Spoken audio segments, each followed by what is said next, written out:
La Iglesia Cristiana del Centro Evangelístico Misionero del barrio San Benito, bajo la dirección de nuestros pastores Reinaldo Irreño y Rebeca Gómez, presenta la transmisión en vivo de nuestro servicio en línea, en directo desde la ciudad de Villavicencio. Bienvenidos.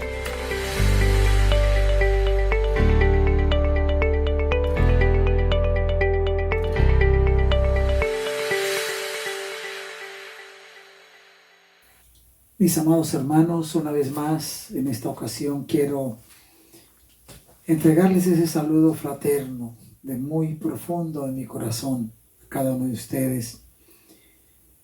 En este tiempo que dedicamos a alimentar nuestra parte espiritual, a sustentarnos y fortalecernos en nuestra fe, ya en todo este tiempo que pasamos sin vernos, sin relacionarnos persona a persona, pero que bendecimos a Dios porque mantenemos esa unidad en el Espíritu y en la palabra, nuestra fe en el Señor y nuestra confianza en su gran ayuda.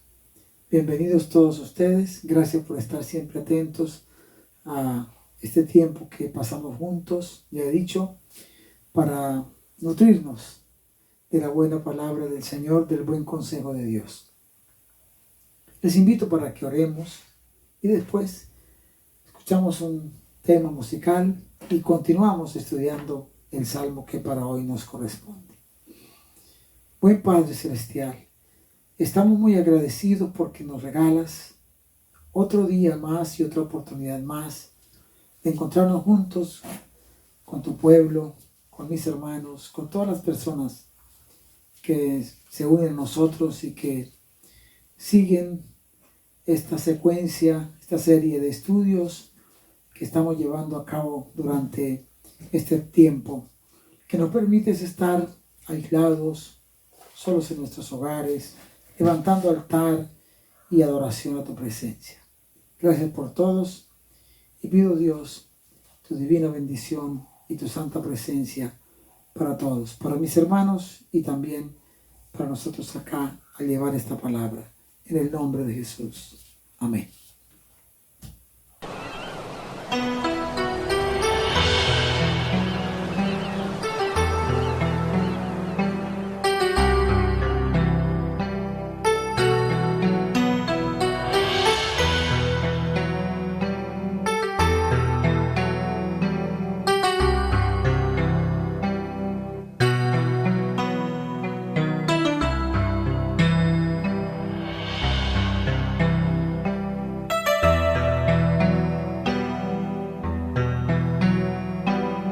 Gracias, Señor, por darme tanto, por el cielo, la luna, las estrellas, el mar, tanto.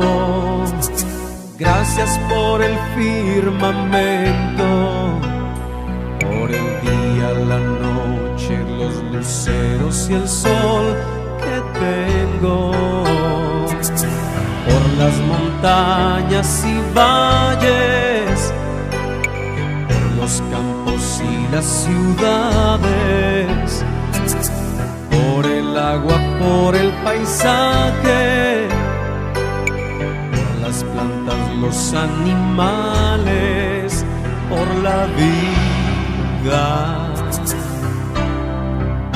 por la vida.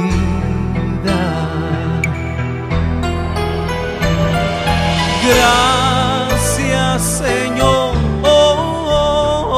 Gracias, Padre de amor, Rey de reyes y Creador de todo. Gracias. Gracias por el amor, por la ternura, por ser bueno, justo y fiel, por tu dulzura.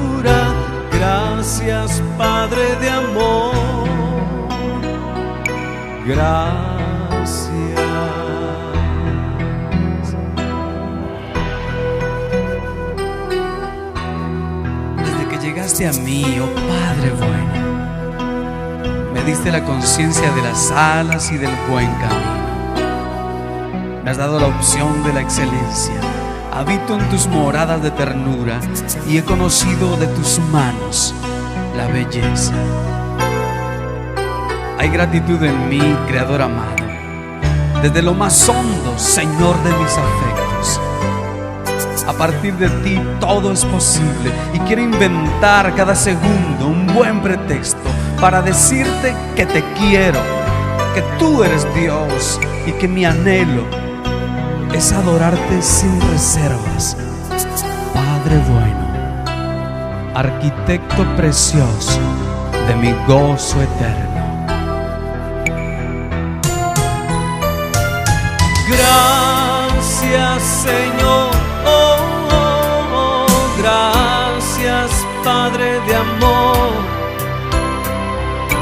Rey de reyes y Creador de todo. Gracias, gracias por el amor, por la ternura, por ser bueno, justo y fiel, por tu dulzura. Gracias, Padre de amor. Gracias, gracias, Señor. Gracias, Padre de amor, Rey de reyes y Creador de todo. Gracias, gracias por el amor, por la ternura, por ser bueno, justo y fiel, por tu dulzura. Gracias, Padre de amor. Gracias, gracias, gracias, gracias, oh Padre Dios.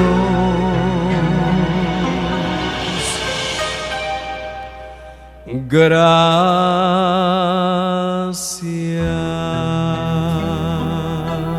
Bien, después de disfrutar de esta alabanza de este tema que expresa la alegría del corazón, el gozo, la necesidad de la asistencia y la bendición del Señor, vamos a analizar la palabra que nos corresponde para el día de hoy. Y hoy tenemos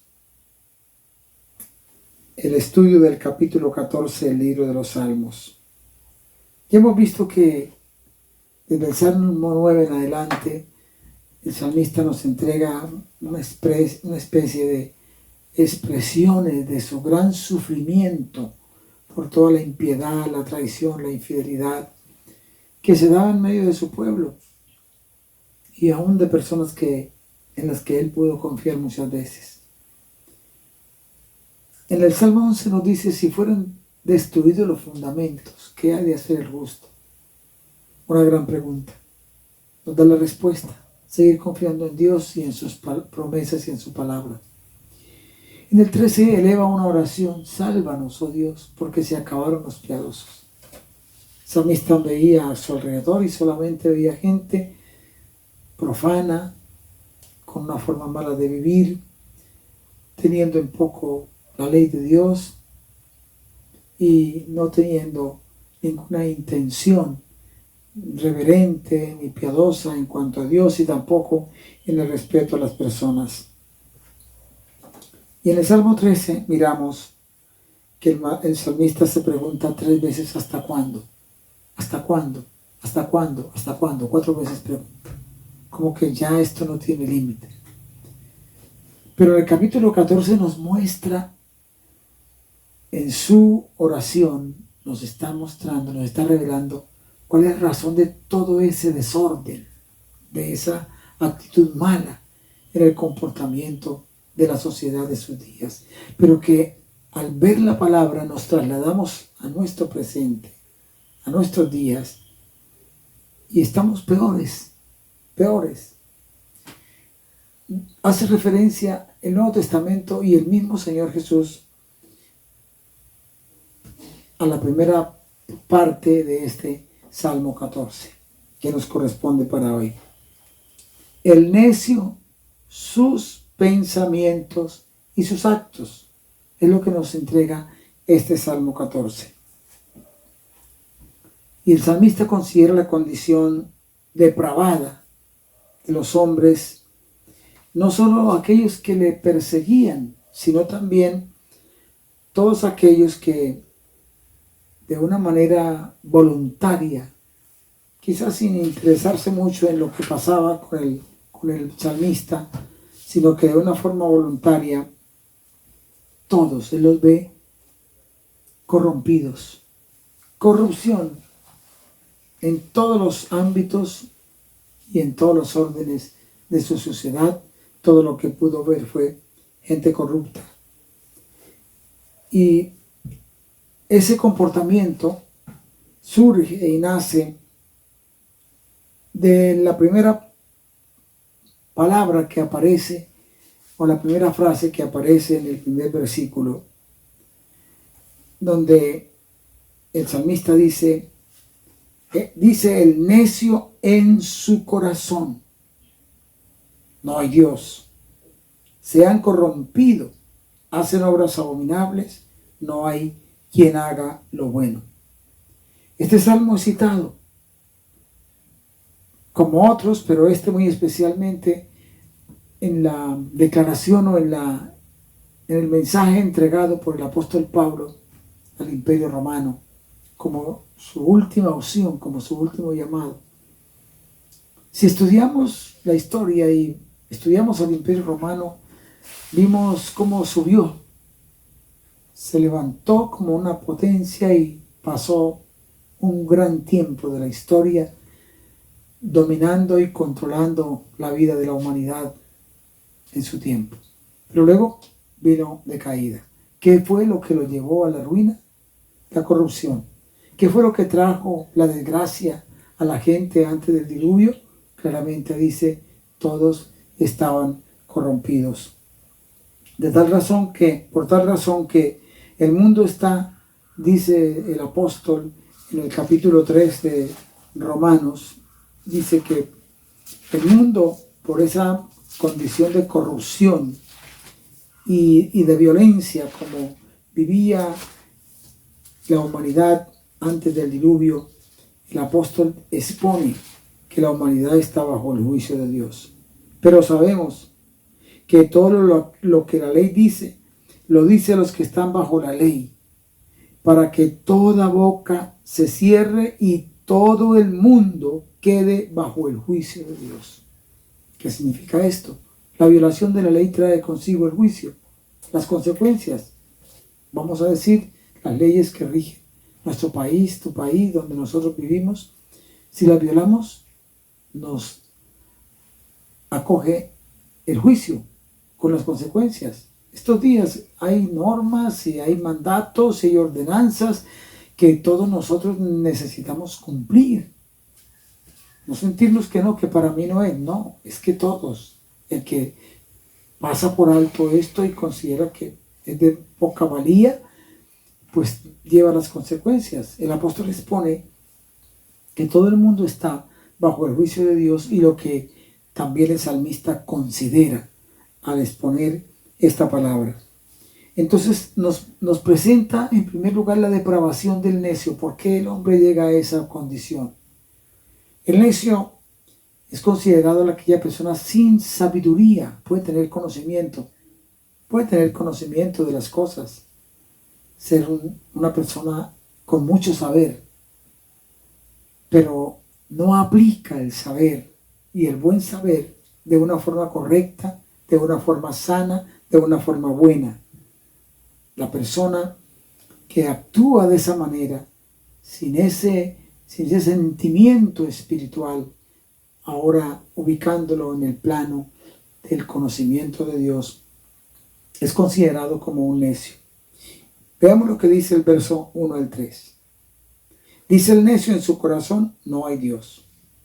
Se han corrompido, hacen obras abominables, no hay quien haga el bien. Jehová miró desde los cielos sobre los hijos de los hombres para ver si había algún entendido que buscara a Dios. Todos se desviaron, a una se han corrompido. No hay quien haga lo bueno, no hay ni siquiera uno. La Biblia nos habla de un hombre llamado Nabal, y eso es lo que significa en hebreo la palabra necio, Nabal.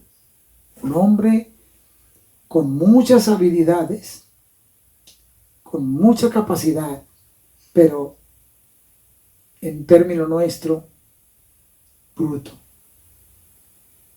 torpe. ¿Qué lo llevó a esa condición?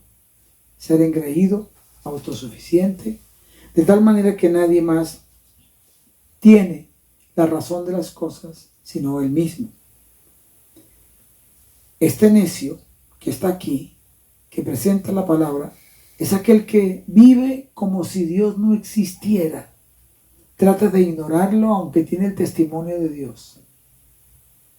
En aquel tiempo en que se escriben los salmos, no había ese mover de ateísmo que existe en el mundo presente. En realidad, ese movimiento de ateísmo es nuevo, si se mira la historia. Porque la gente, en el tiempo de David y por muchas generaciones y siglos, han sido politeístas. Han tenido alguna forma de creer, vamos a decir, han sido anexos a alguna condición religiosa en sus propias vidas.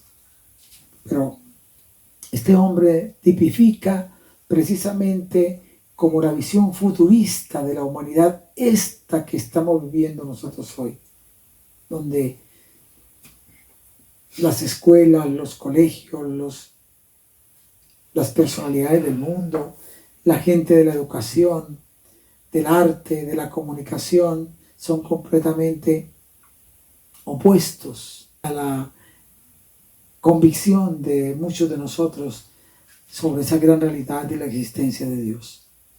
Mientras más el hombre ha logrado avanzar en sus conocimientos, más se ha sentido él mismo autosuficiente y cree que no necesita de Dios. ¿No les parece, mis amados hermanos, que en este momento que vive la humanidad de tragedia, en la que no se atisba hasta hoy una salida, que continúa la agonía, la angustia, la desesperación en la humanidad por esta condición, esta plaga, esta pandemia que está azotando la humanidad? Muchos han llegado a confrontarse y han notado que en sus manos, aunque quieren y buscan, no está todavía la manera de solucionar esto. Somos diminutos, somos pequeños, somos incompetentes, somos impotentes ante todo esto.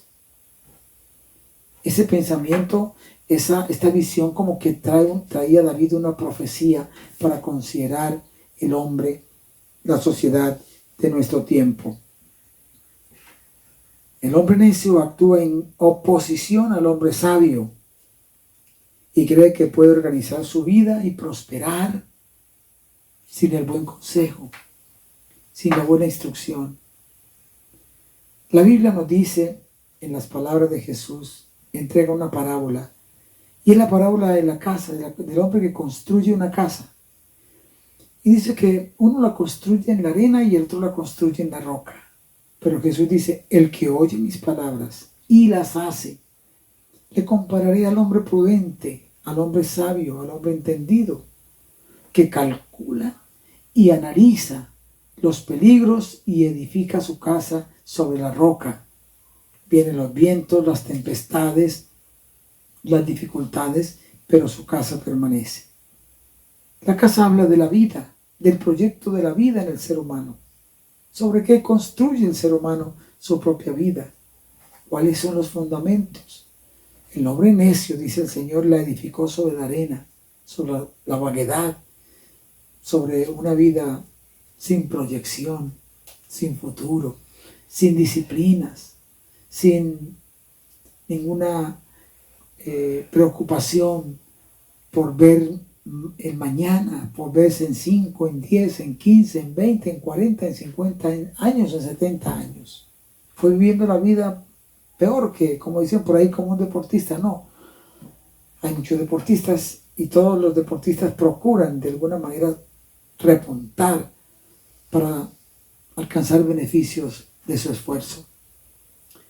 Jesús también habló del hombre que pone toda su esperanza en las riquezas y en las vanidades del mundo, ignora a Dios. Aquel hombre, aquella parábola que un hombre había construido, había edificado, había logrado muchos recursos, y dice, bueno, ya tengo tanto, pero voy a seguir adquiriendo. ¿Qué voy a hacer? Derribo mis graneros, mis bodegas y sigo almacenando, y luego le diré, alma, come, bebe, duerme, disfruta, porque tengo mucho para vivir. Y la Biblia dice que Jesús dice en la parábola, necio, puso su confianza en Él, no contó con Dios, no tuvo en cuenta el Señor y tampoco consideró la necesidad de otros, ni siquiera de los que le ayudaron a lograr esos repuntes económicos. Necio. Pensabas que ibas a vivir muchos años, pero hoy vienen por tu alma. Hoy tu vida termina. Hoy todo se acaba. Jesús habló de eso. ¿Qué gana el hombre si su preocupación es controlar el mundo entero, pero su alma se pierde, su vida se pierde? Y esto habla de la perdición eterna. Eso es lo que el salmista nos expone. El hombre necio vive como si Dios no existiera. Dice, siente, de todas formas, en su vida existe la vida corrupta y hacen cosas aborrecidas por Dios, cosas repudiables, porque tienen el recurso, porque se sienten sin necesidad de rendirle cuentas a nadie. Y qué tragedia tan grande, porque, hermanos, amigos, la vida en realidad es muy, pero muy corta.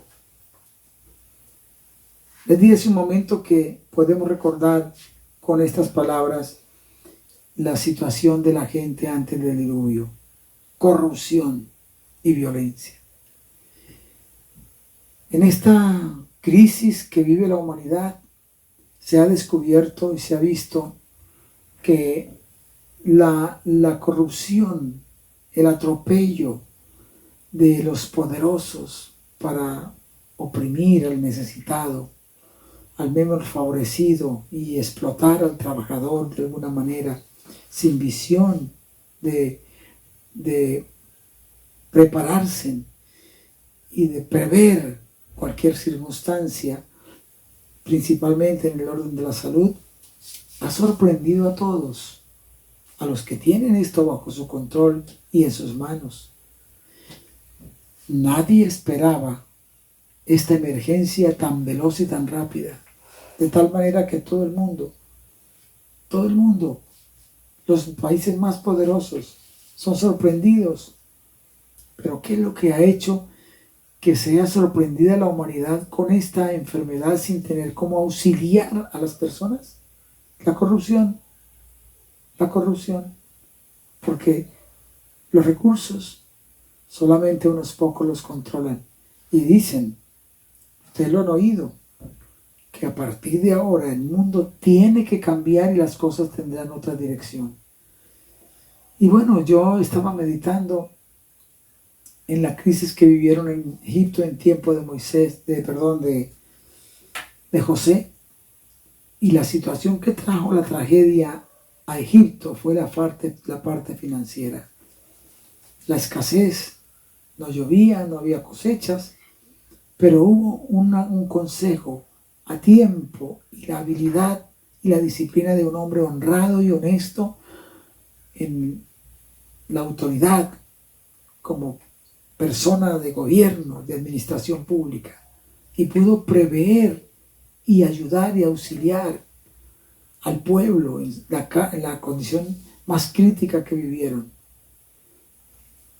Pero saben una cosa, mis hermanos, Apocalipsis capítulo 6 nos presenta 4 caballos que cada uno en la visión apocalíptica trae un significado y cada uno es una tragedia.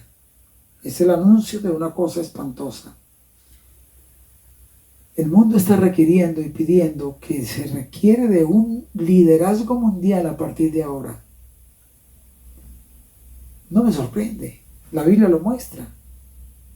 Me sorprende sí que la gente cristiana no entienda el mensaje, pero está bien claro por la palabra del Señor que para el último tiempo, los días antes de que la historia humana en su rebelión contra Dios llegue ya a su final, para establecerse, como ya hemos visto y seguiremos mirando a través de la profecía de los Salmos, el gobierno universal del Señor Jesucristo, se levantará un hombre con todo el carisma que Satanás le puede traer y todo el orgullo y la prepotencia para creer que por su propia fuerza estas cosas las puede cambiar. Va a surgir ese personaje. Pero la Biblia muestra 3 años y medio de coqueteo con la humanidad, con las naciones de la tierra, para poder controlar todas las cosas, y luego los últimos 3 años y medio serán los más angustiosos, los más trágicos, donde el clímax de toda la opresión del poder del Estado estará sobre el pueblo. El sufrimiento será tan grande que dice la Biblia, los hombres buscarán la muerte y no la hallarán. Corrupción, violencia, opresión, todo esto, mis hermanos, está bien planteado en la promesa de Dios, en la palabra de Dios. Y quizás lo que nos preocupa, o en mi caso de pastor, es que la gente vaya pasando por alto esto y lo considere como que no es ninguna cosa rara. Los va a sorprender a muchos con su corazón endurecido y se van a perder. Se van a perder. Ahora veamos lo que dice el versículo 14 del capítulo 14 del 5 al 6. El 4 dice, no tienen discernimiento todos los que hacen iniquidad, y luego dice, que devoran a mi pueblo como si comiesen pan, y a Jehová no invocan. Verso 5. Ellos temblaron de espanto, porque Dios está en la generación de los justos. Del consejo del pobre se han burlado, pero Jehová es su esperanza. El verso 7 eleva el clamor. Oh, que de Sión saliera la salvación de Israel. Cuando Jehová hiciere volver a los cautivos de su pueblo, se gozará Jacob y se alegrará Israel. Ya hemos visto que el texto expresa que todos se desviaron, todos se descarriaron, cada cual se apartó por su camino, dice el profeta Isaías. Y Tito, capítulo 1, versículos 15 y 6, nos presenta ese pensamiento en práctica, esa vivencia del hombre necio que dice Dios no existe.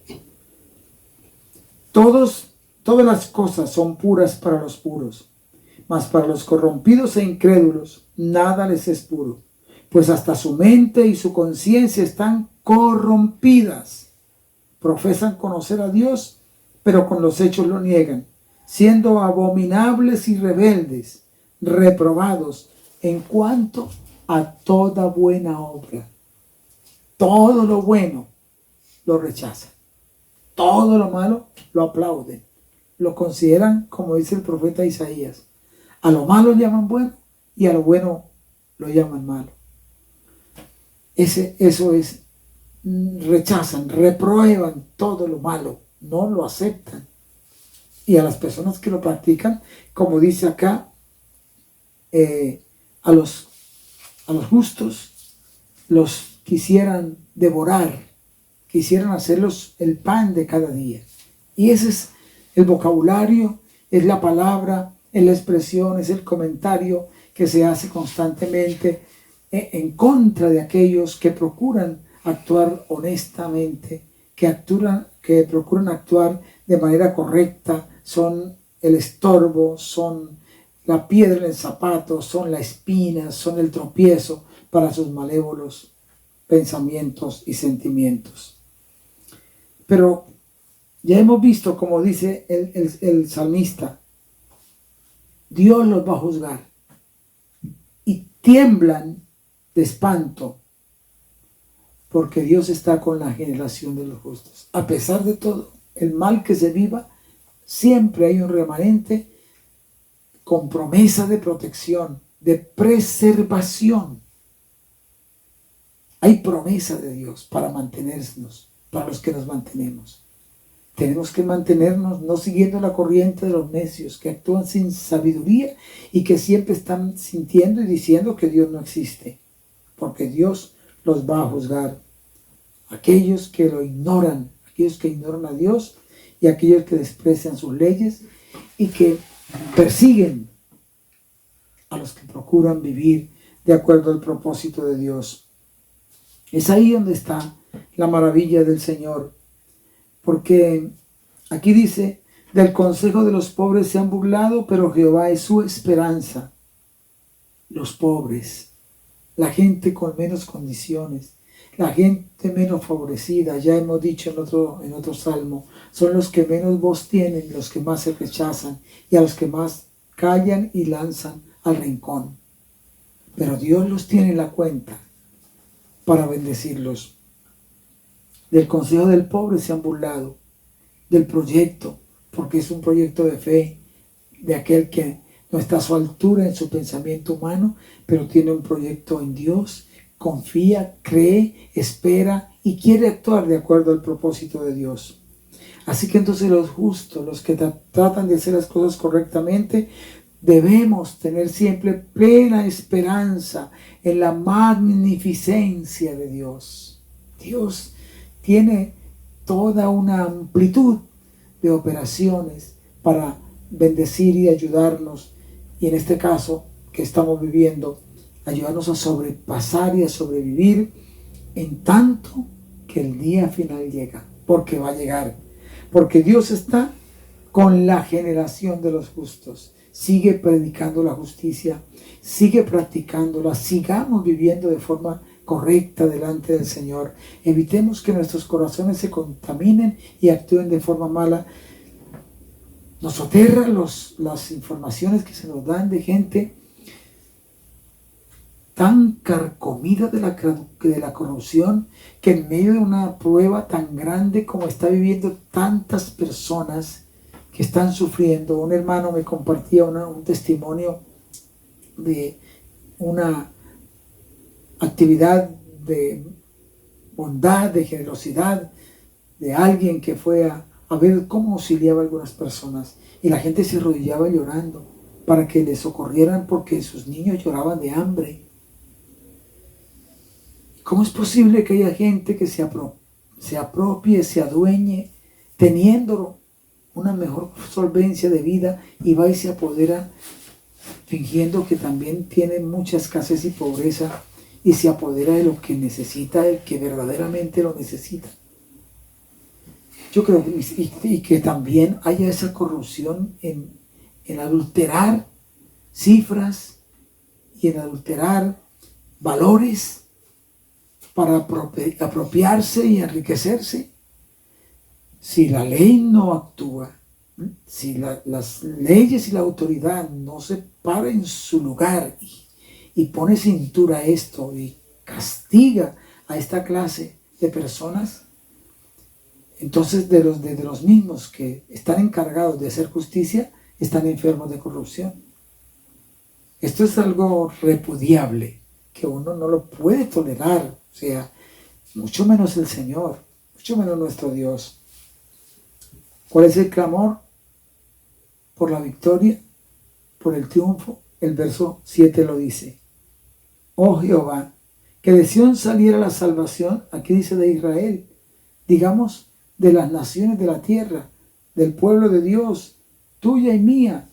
Cuando Jehová hiciere volver a los cautivos de su pueblo, se gozará Jacob, que se refiere a la nación hebrea. El salmista clama por la restauración y la salvación. Su visión es por toda la nación, por todo su pueblo, pero el que dice, oh, que de Sión.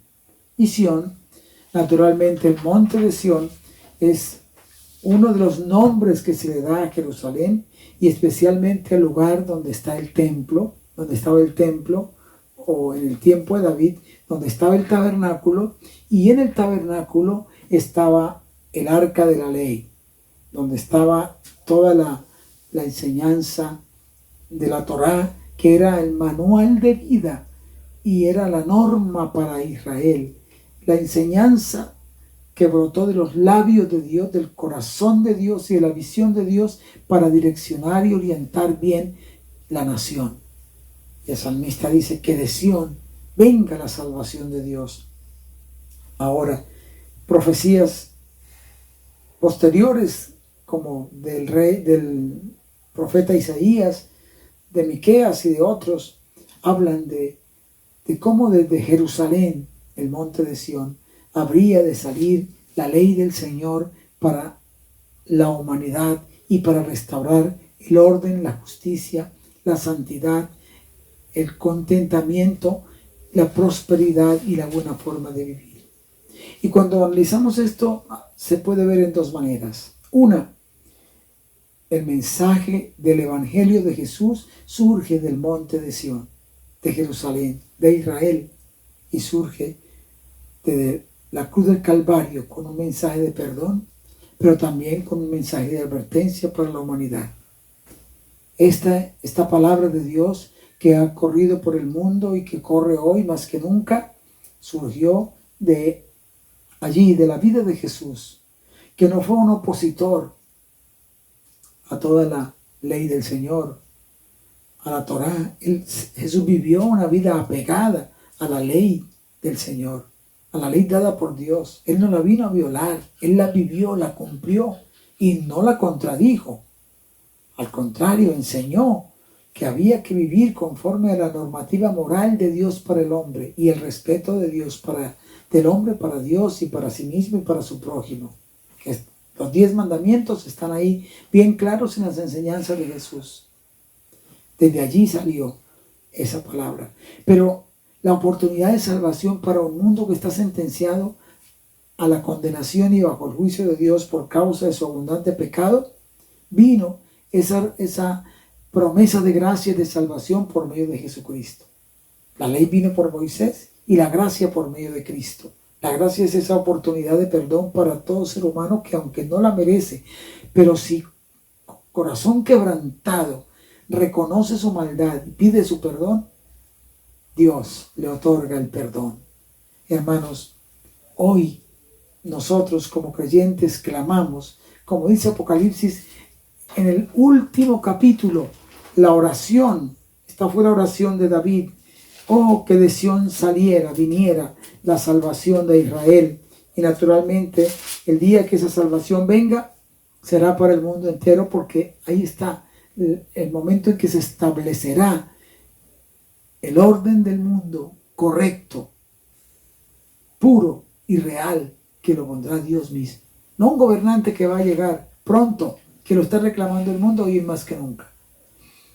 Apocalipsis capítulo 22 dice, el que da testimonio de estas cosas dice, Cristo, ciertamente vengo en breve. La iglesia dice, amén. Sí, ven, Señor Jesús. El deseado de las naciones, para que ponga fin a esta corrupción, a esta injusticia, a esta obra de libertinaje y de maldad sin precedentes y sin control, debe ser ese clamor. Que venga el Señor a la tierra, establezca su reino universal de justicia y de paz, que solo Él lo puede hacer y que está en el programa de Dios y que será pronto. El necio en su corazón dice, no existe Dios, aunque tiene el testimonio de la existencia de Dios. Mis hermanos, y el necio también aquel que aunque diga, sí, yo creo en Dios, pero no hace nada por cambiar, por mejorar y por ayudar a mejorar la condición de otros, y principalmente por reconocer su pecado, su maldad. Es un necio, ¿qué podemos decir? Sin manera de explicar, un necio fundido, pero hay oportunidad. Así que, mis hermanos, sigamos con ese propósito de aprender y de ser personas sabias, hombres y mujeres con la sabiduría de Dios, para aplicar el conocimiento que tenemos de forma correcta, principalmente en el temor de Dios, la bendición para las personas y también el respeto por nosotros mismos. Ora conmigo. Eterno Padre, estamos muy agradecidos otra vez por esta linda oportunidad que nos concedes de llegar a todos nuestros hermanos, participar de este tiempo juntos. Ruego, Padre, en el nombre de Jesús, que el Espíritu Santo nos pueda ministrar de forma poderosa y especial, a fin de que tu nombre sea exaltado y glorificado.